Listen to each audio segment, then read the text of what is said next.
live on your tablet, phone, and the KUTV app.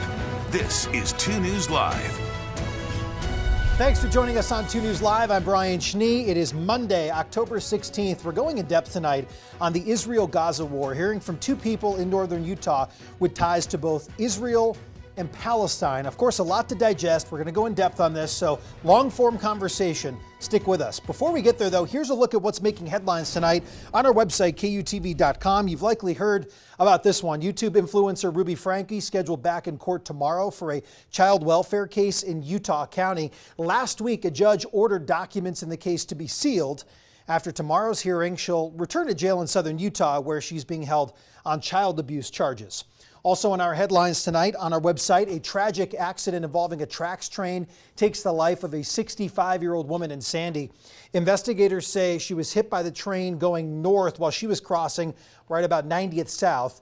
Police say the woman was trying to cross the tracks lines while the safety arms were still down. Also in our headlines this evening, the 11th annual Warm Bodies, Warm Souls clothing drive kicks off today. You can drop off gently used coats, hats, scarves, gloves, blankets to any Bank of Utah, Arctic Circle, or Red Hanger. It runs through November 10th. Finally this evening, a new Tale of Trail in Murray Park is officially open. It's a scenic trail that combines the joys of reading and outdoor exploration. As you walk along the trail, you will be able to read the featured book, If You Give a Cat a Cupcake. Have I read that one? I don't know. I might have to get it. If you want to go in depth with us tonight, you can always get in touch with us during the show. Use the hashtag 2NewsLive. If you give a cat a cupcake. Trent, have you seen that one? You read that one? No, shaking his head. You can always use the hashtag 2NewsLive to join us on the conversation here by reaching out on Facebook, Twitter, Instagram. Send a direct message, any of those platforms, to weigh in. Now to the latest on the violence in the Middle East. Israel says ground invasion of Gaza could really come at any moment. The military is trying to free more than 200 hostages Hamas is holding. So far, thousands have been killed on both sides since the fighting began, or at least the most recent batch of fighting began. Many Palestinians with dual citizenship are trying to flee into Egypt. They say that food and water running dangerously low in Gaza. Experts on the Middle East warn that a ground war will be very bloody for the Israeli army. Hamas has set up booby traps with improvised explosive devices. Meanwhile, President Joe Biden says Israel has to respond to the attack, but warns an Israeli occupation of Gaza would be, quote, a big mistake. The president says he will do everything he can to free American hostages Hamas may be holding. The White House has pledged support for Israel, and the Pentagon has moved an aircraft carrier closer to the Middle East. Meanwhile, U.S. lawmakers, part of a bipartisan congressional delegation, are in Tel Aviv, Israel. Senator Mitt Romney is among those commenting on the conflict. This is a point, I think, for my friends in the United States in particular. There is a growing sentiment in my country of isolationism, which is, let's not worry about what's going on in the rest of the world. Let everybody else worry about those things.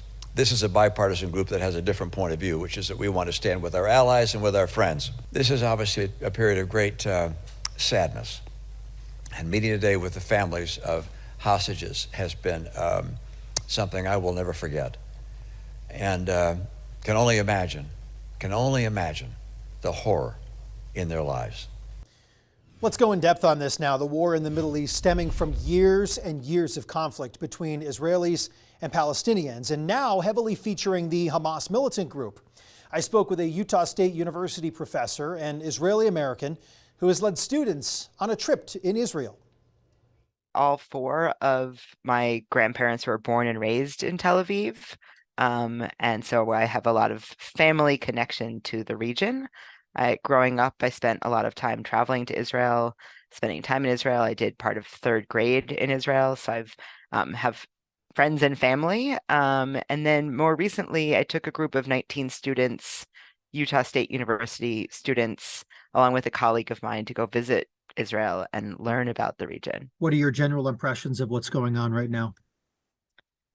Horrific, saddening.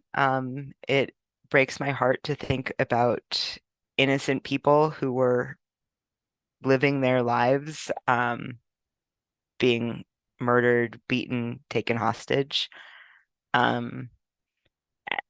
Yeah, that's my general impression is just really one of deep sadness. I've been in touch with several friends who are there, and those who are not were not directly impacted in that way all feel one degree of separation from those kinds of impacts. Their best friend's cousin, their you know um just people that they know, everyone feels really impacted. And then other places where the sirens are going off. I have a collaborator in Haifa, and just last night she was, in the middle of the night racing to a safe space to as the air raid sirens were going off. How has this hit you personally?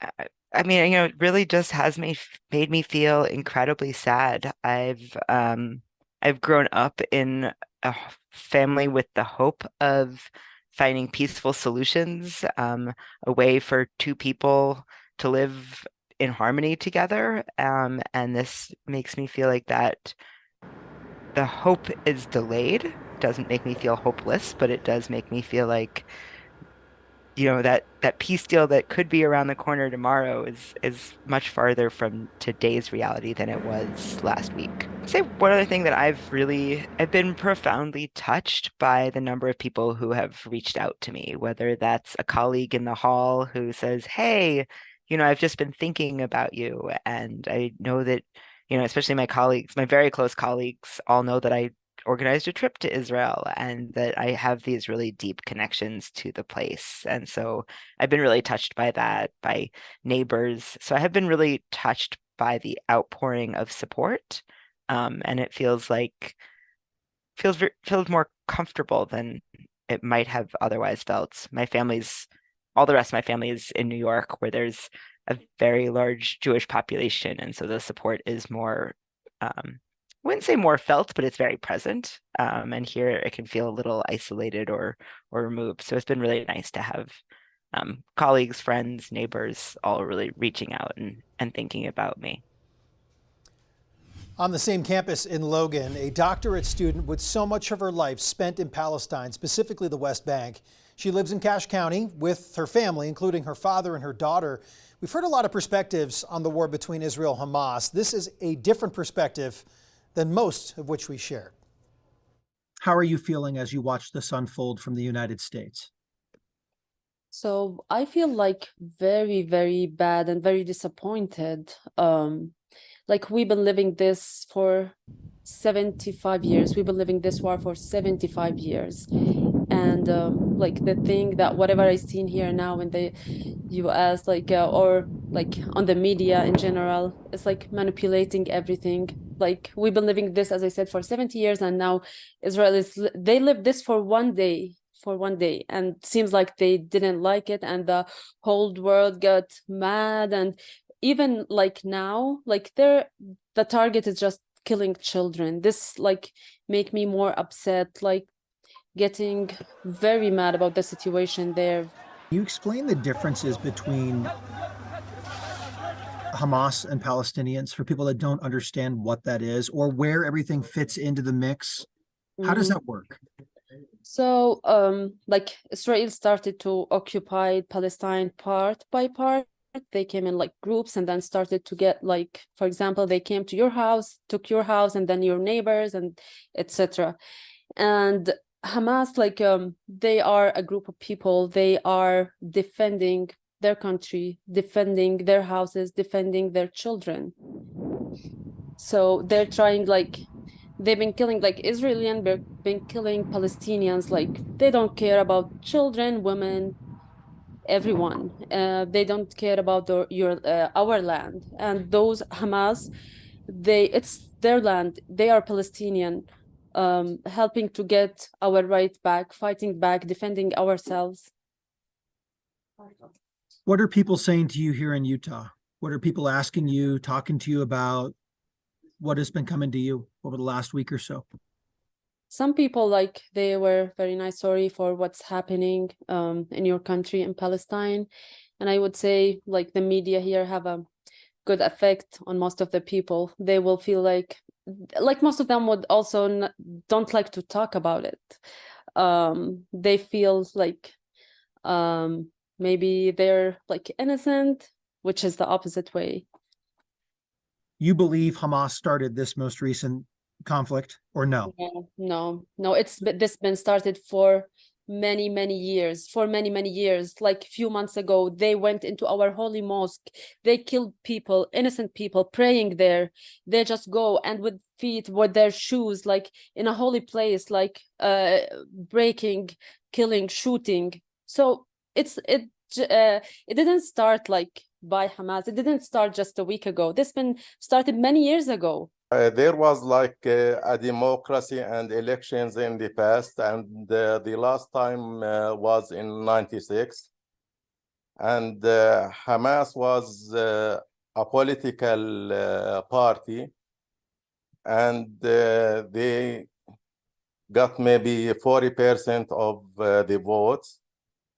And if it is happening right now, they will get more.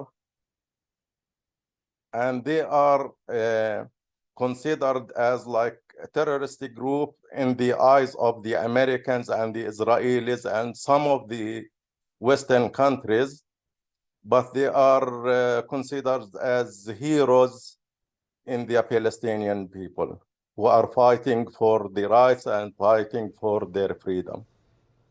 We'll continue monitoring the situation as a new... But some of those clouds started to clear right here in the Salt Lake Valley, so we got to take a look at it. Of course, it was a partial eclipse for us, and the ring of fire was in central and southern Utah, and they had good visibility for that. And this was in the Richfield area. You can't ask for a better photo. That is your classic ring of fire. About 97–98% of the sun is blocked by the moon. Impressive. I mean, it's something that obviously doesn't come around every day. Very right. cool. And even here in Utah. Even just to see the partial. I was in Draper, moseying around with the fam, and we had the glasses, right? We took a quick look. Even just to see the partial was spectacular. It was very cool. Yeah. It makes you like really feel really small, in my opinion, when you're seeing something that celestial, I think, happening. But you know, overall, the weather pattern is shaping up to be really nice. The weekend was fantastic for the eclipse, and that is continuing as we start off the work week. So let's get to your forecast. Still, though, it is October, Brian, and we have these longer nights with that sun setting earlier, around 6:45. So as a result, we still get pretty chilly at night. And I know the afternoon has been very nice, well into the 70s. But look at these overnight lows, 30s and 40s this morning across a good chunk of the state. Below freezing this morning in Manti at 25, 32 in Heber. Not quite hitting freezing in Salt Lake. And I'm not forecasting any freezing temperatures quite yet, but we're approaching that time where we typically see our first fall freeze. That is typically right around October 19th on average. But the earliest on record is September 13th of 1928, and the latest is November 17th of 2021. So if you're thinking about winterizing your sprinklers, I probably want to get it done here in the next couple weeks.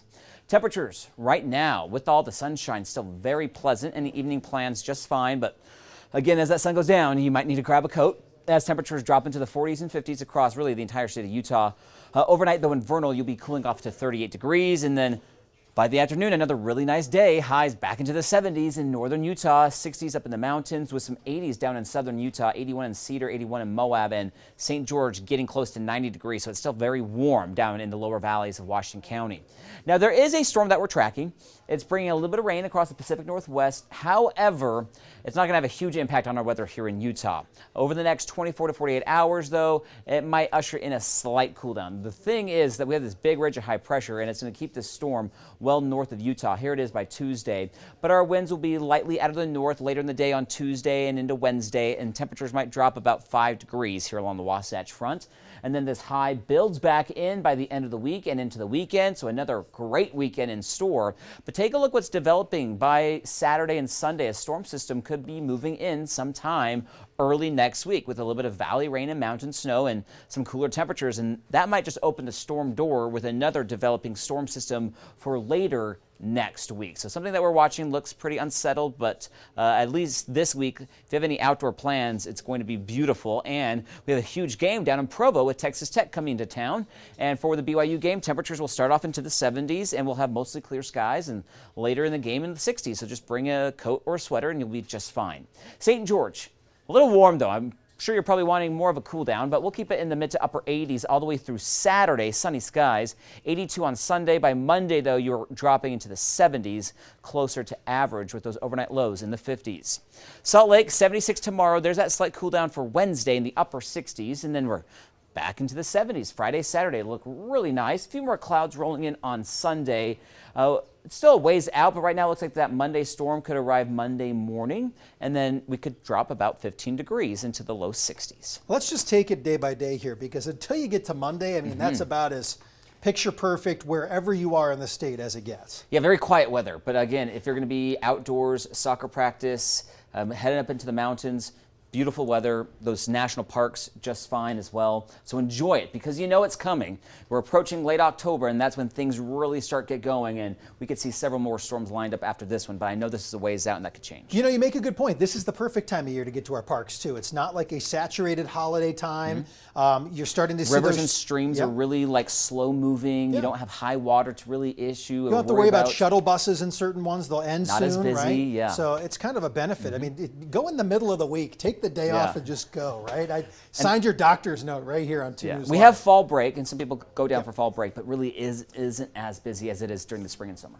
Thanks for watching 2 News Live. Great to be with you on a Monday. We promise to do it all over again tomorrow here on the program. Thanks for being with us. Hope you had a great weekend. Hope you eclipsed maybe or lived vicariously through photos as I did, because I wasn't, witnessing the Ring of Fire in person. It was pretty cool though. It was. Have a great night. We'll see you tomorrow. 92%.